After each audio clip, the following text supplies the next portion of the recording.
जय श्री राधा कृष्ण। कार्तिक मास की कथा करती भव से पार, तीसरा अध्याय लिखूं, हुई हरि कृपा अपार। फ्रेंड्स, आज की इस वीडियो में हम कार्तिक मास महात्म्य की कथा का 30वां अध्याय सुनेंगे।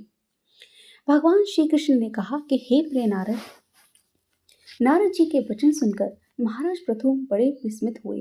अंत में उन्होंने नारद जी का पूजन करके उनको विदा किया। इसलिए माघ, कार्तिक और एकादशी, यह 3 व्रत मुझे अधिक प्रिय हैं।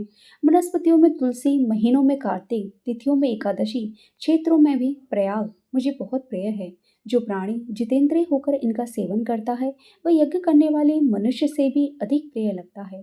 जो प्राणी विधि से इनकी सेवा करते हैं उनके मेरे अनुग्रह से सब पाप दूर हो जाते हैं। भगवान श्री कृष्ण के वचन सुनकर सत्यभामा ने कहा कि हे नाथ, आपने यह बात बड़ी आश्चर्यजनक कही है। एक दूसरे के लिए पुण्य के फल से कलह की मुक्ति होगी। यह प्रभावशाली कार्तिक मास आपको अधिक प्रिय है कि जिससे प्रतिद्रोह का पाप केवल स्नान के पुण्य से ही नष्ट हो गया। दूसरे मनुष्य द्वारा किया गया पुण्य उनके देने से कैसे मिल जाता है, यह आप मुझे बताइए। तब भगवान श्री कृष्ण ने कहा कि बिना दिया हुआ पुण्य और पाप जिस कर्म द्वारा मिलता है सो उसे सुनो। सतयुग में देश, ग्राम, कुलों को दिया गया पुण्य या पाप मिलता था, किंतु कलयुग में केवल कर्ता को ही पाप और पुण्य का फल भोगना पड़ता है। संसर्ग न करने पर भी वह व्यवस्था की गई है और संसर्ग जैसे पाप व पुण्य एक दूसरे को मिलते हैं, उसकी व्यवस्था सुनो। पढ़ना, यज्ञ करना, एक साथ भोजन करने से पाप पुण्य का आधा फल मिलता है। एक आसन पर बैठने तथा सवारी पर चढ़ने से, श्वास के आने जाने से पुण्य व पाप का चौथा भाग मिलता है। स्पर्श करने से, भोजन करने तथा दूसरे की स्तुति करने से पुण्य और पाप का छठा भाग मिलता है। दर्शन करने, सुनने तथा ध्यान करने से मनुष्य को पुण्य और पाप का 10वां अंश मिलता है। दूसरे की निंदा, चुगली और धिक्कार करने से उसका 7वां भाग मिलता है।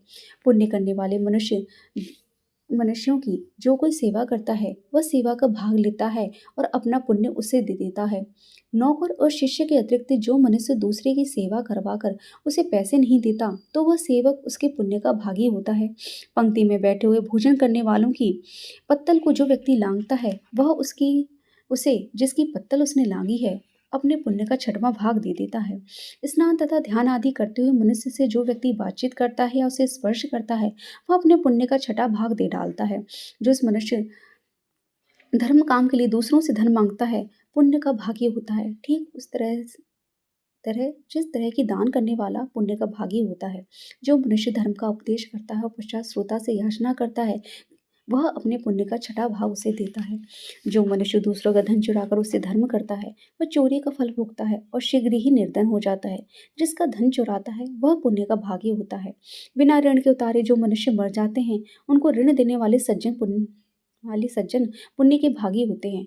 शिक्षा देने वाला, सलाह देने वाला, सामग्री जुटाने वाला तथा प्रेरणा देने वाला वे पाप और पुण्य के 6ठे भाग को प्राप्त करते हैं। राजा प्रजा के पाप और पुण्य के षष्ठांश का भागी होता है।